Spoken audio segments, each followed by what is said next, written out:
everybody. Good morning. Today we're going to be looking at a piece of historical fiction. Historical fiction is a story that didn't really happen because it's fiction, but it could have because it's based around events that really happened in a place or a setting that was real. And sometimes it even has real characters that really lived back then. This particular novel that we're going to read today, or that we're going to read part of today, has characters that really lived back then. Historical fiction gives us the chance to go back and live or relive what happened in the past through the experiences of the main character or characters. And one thing that it lets us do, it lets us in on what the settings were, the events, and the characters by listening to what the character says and paying attention to what they do. That's how we learn about what's going on back then. So today, we're going to be reading the first two chapters of this story called Blood on the River, Jamestown, 1607. It's written by a lady named Elisa Carbone, who has written several award-winning novels. So she's a good writer. It's a story about a boy who grew up during the time that they were sending people over from England to America to colonize or to make small villages in America. We have two goals today. One is a thinking goal, and one is a talking goal. The thinking goal is, what we're going to do is we're going to learn about the setting, we're going to learn about the events, and we're going to learn about the characters in the story by paying very close attention, Gregory, to what the character says and does. Okay, so that's your thinking goal, to listen to what the character says, pay attention to what the character does, to learn about the setting and the events and the characters themselves. The talking goal is to give as much information as you get. You guys are good at turning and talking to your partner. You want to make sure that you're giving as much information as you get. In other words, you're not the person who's dominating the conversation and nobody can get a word edgewise. That's what I would have to be careful of. You also don't want to be the person that sits back and lets everybody else do the talking and they do all the work. That's called lazy thinking. And we don't want to be lazy thinkers either. So we really want to make sure that we give as much as we get. Does that make sense? Yes, Is everybody okay with that? Yes, ma'am. So you have your two goals today, your thinking goal and your talking goal. I'm going to begin. We're going to be doing a read aloud. I'm going to be reading. And you're going to be listening to what the character says and paying attention to what the character does. And then we're going to be talking about what you noticed about the setting, about the events, or the characters themselves. Okay, are you ready? Okay. I'll be stopping at certain points for us to talk about it. Chapter 1. London, England, October 1606. My feet slap, bare and cold on the cobblestones. I'm breathing hard from running. I turn the corner. The street is dark, empty. It's my chance. I find the right door under the sign with 3 gold balls. I've carried a rock with me. I slam the rock down hard on the padlock, pounding until it breaks free. Inside the pawn shop, it is quiet and musty. It smells of old wood and candle wax. There is the locket, displayed on a piece of beaver felt. I close my fingers around the cool, smooth silver. I haven't touched it since the day she died. Mine. It should have been mine because it was hers. I pull, but it is wired down tightly. I hear footsteps outside. I panic, yank on the wire too hard. The wire slices my hand. I see my blood drip, but the locket is in my grasp. You, boy! A man lumbers into the shop. It's the shopkeeper come from his house across the street.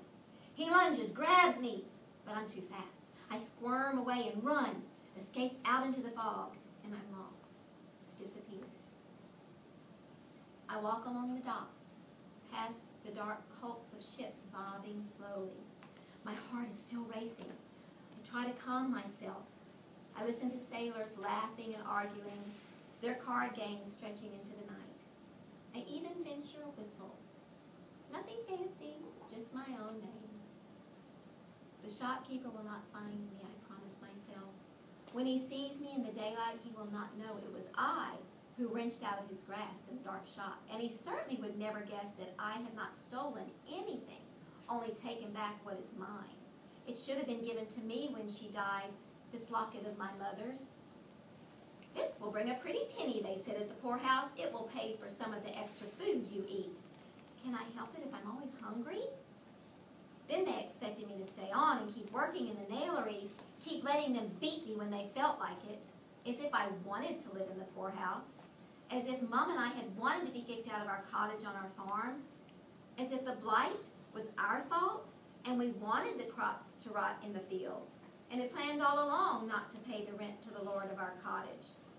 But I chose the streets instead. I'd rather dig in garbage heaps with the rats for my meals.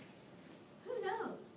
Maybe my mom would still be alive if she hadn't been a widow and hadn't had to work so hard. First for the greasy, fat gentleman who owned our farm and cottage, and then, after we'd been kicked off, making nails for 12 hours a day to pay for our way at the poorhouse. Maybe she would still be alive if she'd had an easier time of it. Not my father, though. He would have drunk himself to death no matter what. I find my favorite hollow near the London Bridge. Spiked on a pole atop the bridge is the severed head of a traitor, a man who betrayed the crown of England and paid for it with his life. I turn my face away so I don't have to look at those dull, staring eyes. I curl up to go to sleep. For this one night, the locket is around my neck, hidden under my shirt. One night. What do you think? Turn to your partner and talk about it. I think his mom died and he grabbed the locket from the pawn shop where he put it because she died and she lost the locket. So he thought it should have been his, so he went to get it and he cut his hand when he tried to get it.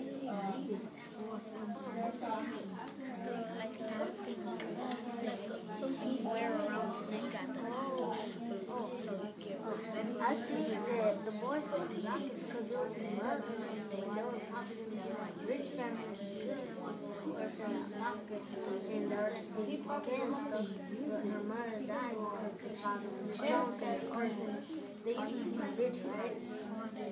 Because they said they lived in a cottage so he paid for it. I was probably rich and then he got kicked out. And then when he died, his mom died. His mom died because she was probably doing too much work to try to keep the child alive. Nails 12 hours. Probably like a street boy. Didn't know what he was around looking for food in the middle of garbage cans. Because if I were him, they probably got the checklist over there and work and hits me acting like a slave.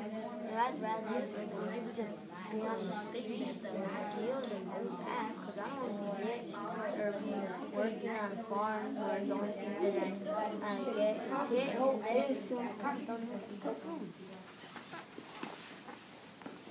Wow, you guys were in such deep thought. I hated to stop you. I really heard some great thinking going on over here, and I'm sure there was wonderful talking going on over there. I'm going to ask a few of you to share what you and your partner were talking about.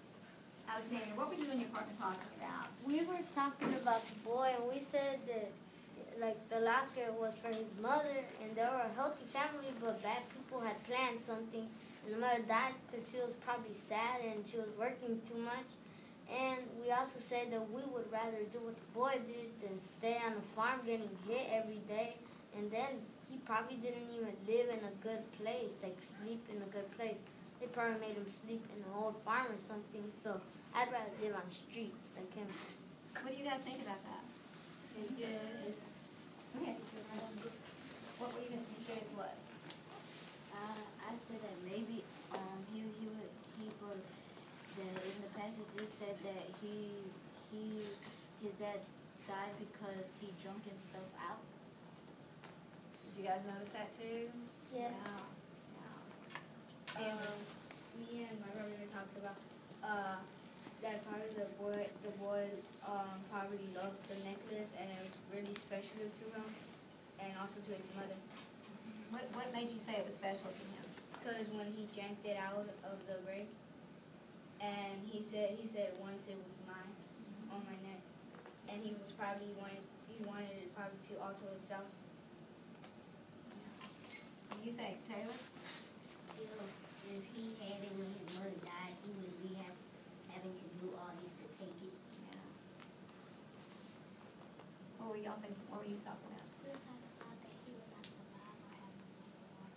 If what?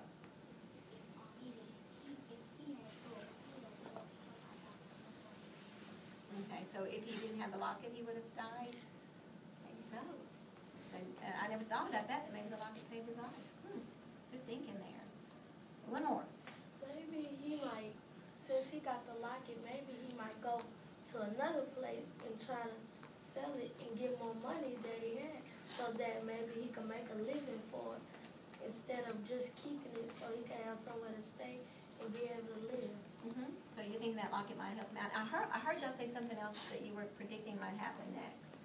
The shopkeeper might catch him because of the blood after he got cut. Think you might follow the blood?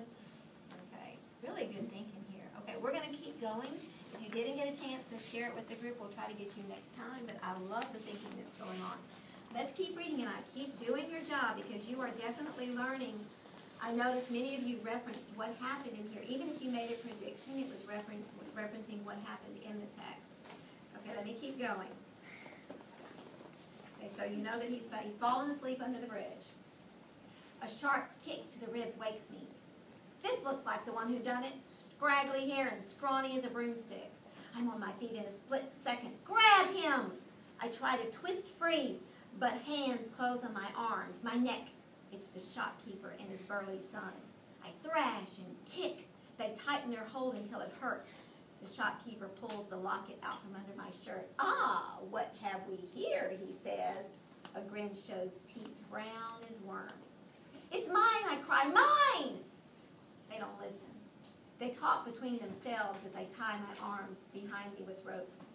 The magistrate will enjoy this delivery, another criminal off the streets. The sooner he's hanged, the better. I throw my head back hard. It hits the son square in the chin. Yow, he cries. He made me bite my tongue. He returns my blow. One swipe with his hand to the side of my head, just like my father used to do. And just like in the old days, I see black, feel my knees crumple, and I'm out before I hit the ground. Some would say I'm lucky. Others would say I'm doomed. I escaped the gallows. That's where they hang people. That is why I am lucky.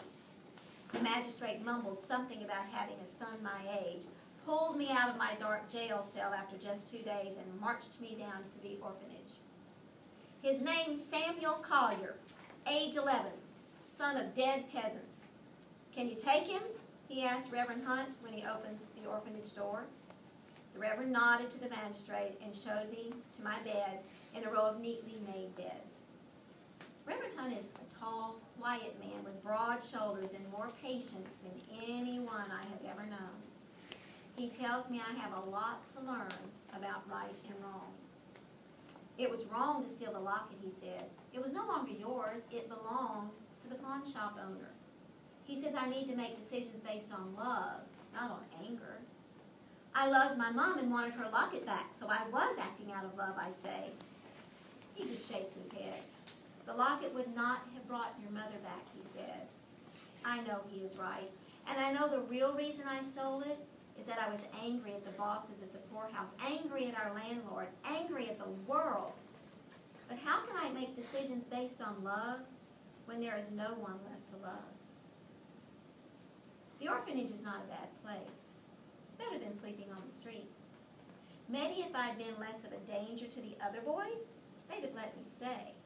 But the boys started calling me thief and jail rat, and I knew only one way to settle the argument: with my fists. Colin's nose spurting bright red blood was quite an accomplishment. But I think Richard's tooth only fell out because it was already loose when I punched him. As for being doomed, if I am doomed, then so is Richard. We are the two boys Reverend Hunt decided to bring with him on this journey to the new world. Richard is to be the Reverend's servant, and I am to serve a man called Captain John Smith.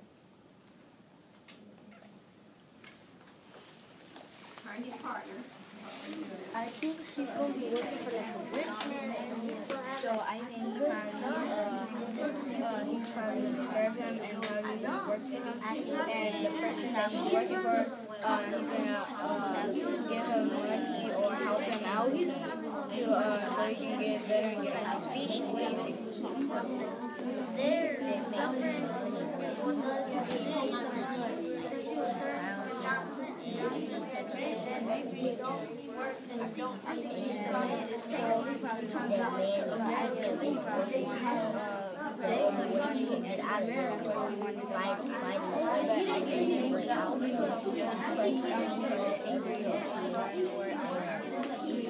So he can get you like he goes to everybody wanted to remind so he might find all the good for work or he might give you like two people when it was first year, but I think he wants to go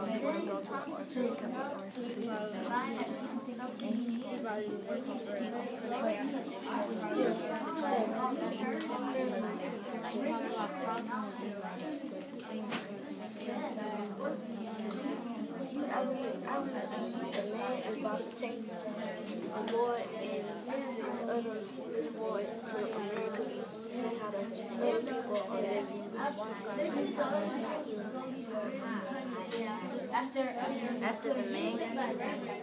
After the man catch some, maybe he didn't like the boy, maybe the boy just wanted his mom back. He wanted the locker, and they're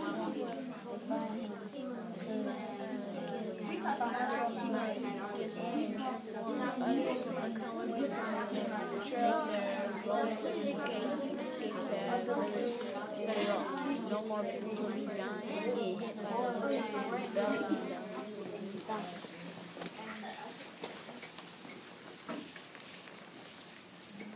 I'm amazed at some of the thinking I'm hearing going on.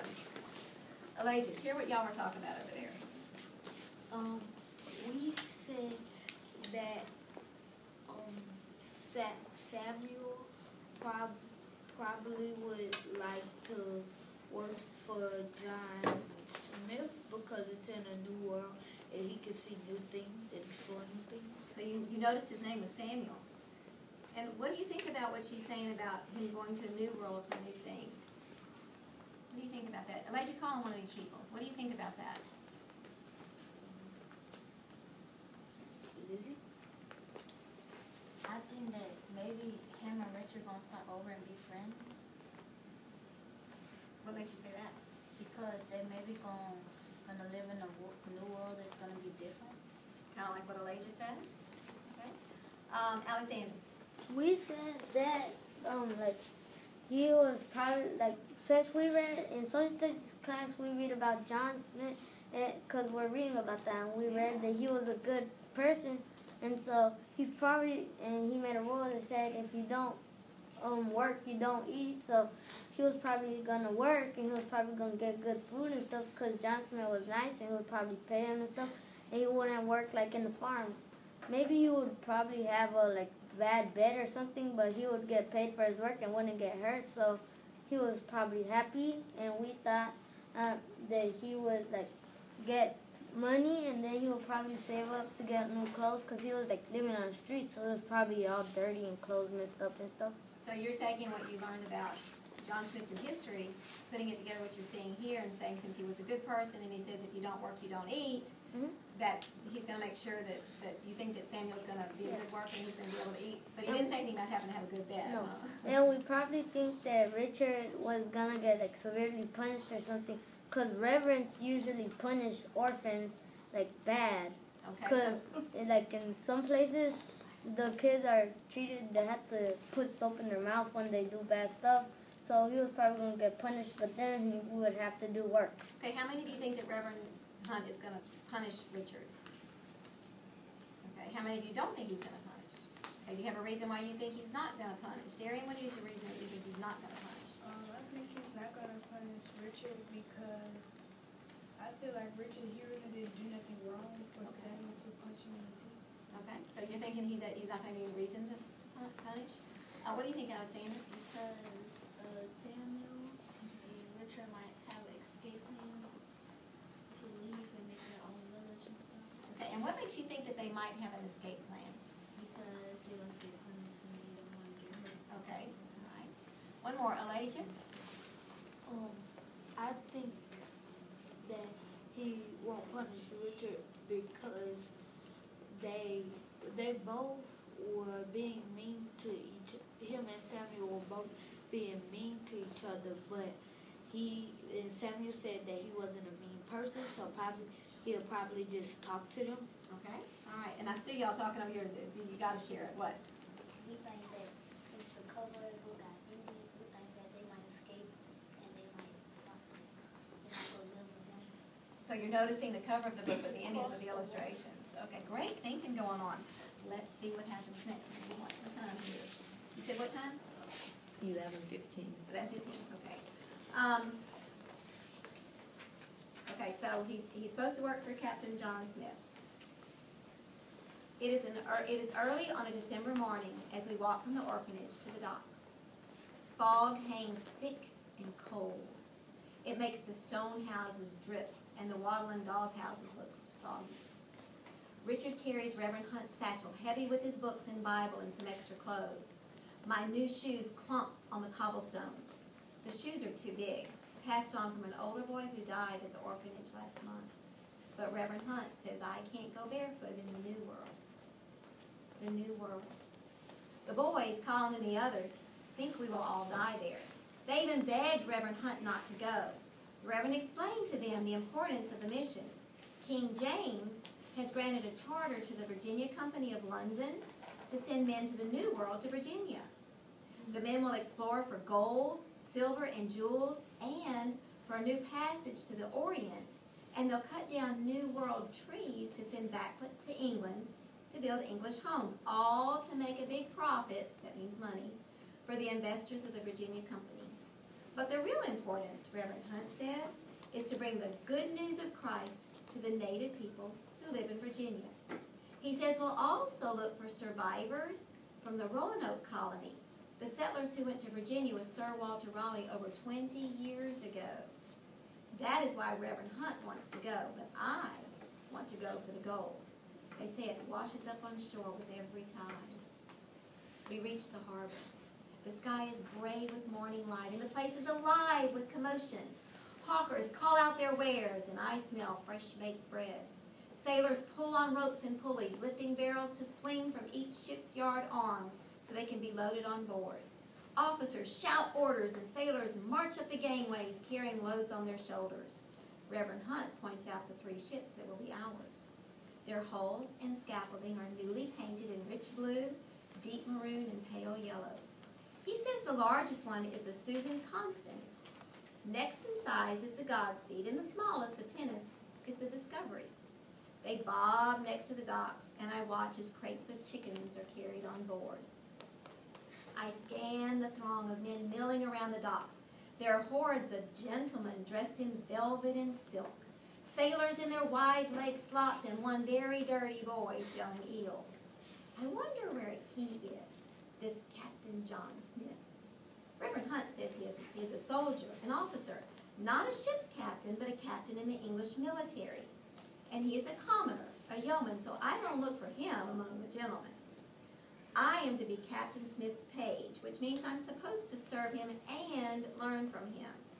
I don't argue with Reverend Hunt, but inside I scoff at the idea. Me, an apprentice to an officer? I've never been teachable in my life, except my mom teaching me how to read. That I sat still for. But my father tried to teach me smithing, that means working with iron. And when I ruined a piece of iron, out came his fist. I won't have some man I hardly know trying to beat sense into me. a man comes marching up, his face flushed red with anger. A sword hangs by his side, and his cape flies as he walks. "They're sending nothing but gentlemen," he shouts at Reverend Hunt. "By God, who will build the houses? Who will grow the crops?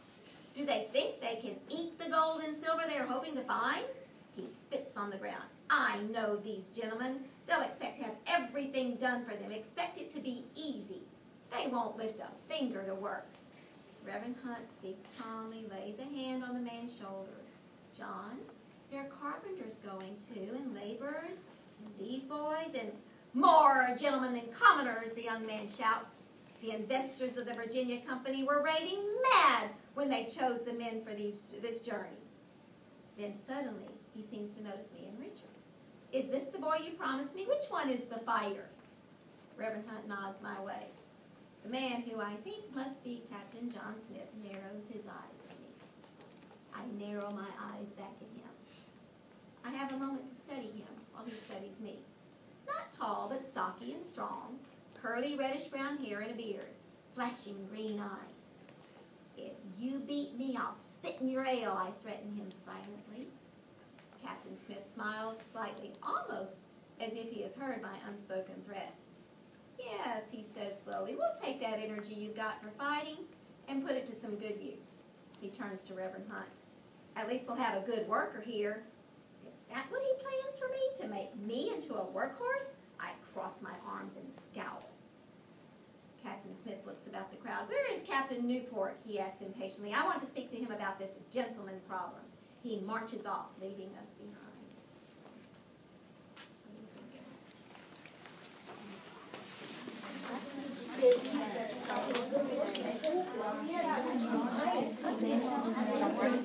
Like they gonna go on a city trip looking for. Well, I know they're gonna go on a city.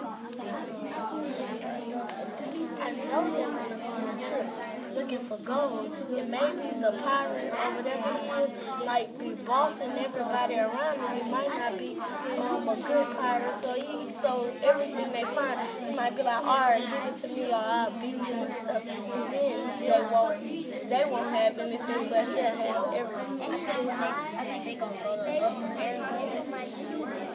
They're gonna do Indian. They're gonna try to find gold. I think they're gonna find And I think they probably just lost to them. Captain Newport is going to build missions to Liberia because he was, like, when his mom died, he was poor and stuff. So I think Captain Newport is going to make Samuel into the movement of being able to find his own life.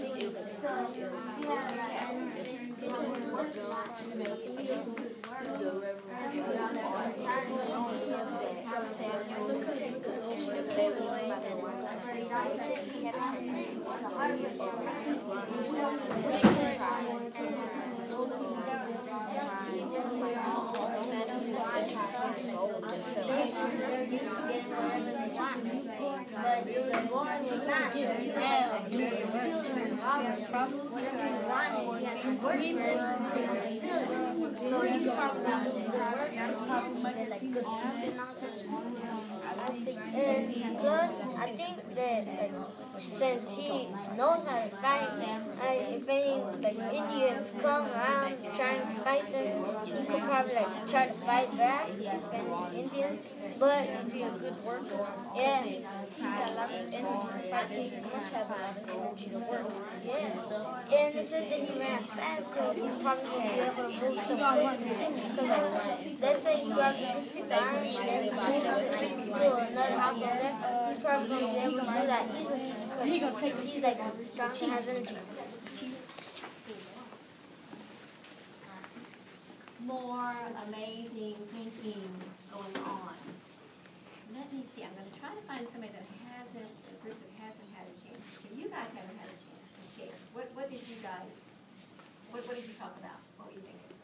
I think that if King Captain John Smith died, that Samuel will take his place. So you think that Samuel's going to learn stuff and be able to take his place? But what makes you think that?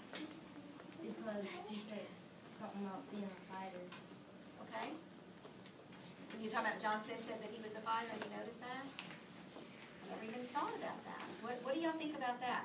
What do you think? You think that he's gonna could take Captain Smith's place? No. Call on somebody. Trayvon. I think he can, because just how the captain is a tough guy, he may be tough too, because he already loves to fight. So all he needs to do is just train a little more to lead. Brianna. What he might do is trash the house up and not clean up the house. What makes you think that? He would not have no place to eat. Okay, who's gonna trash the house? You talking about Samuel or you talking about John Smith? John Smith Would trash the house? What makes you think that he would trash the house? would just have broken papers. And what would be the reason he would do that? So you think he's just gonna throw him down? Who does he expect to pick him up?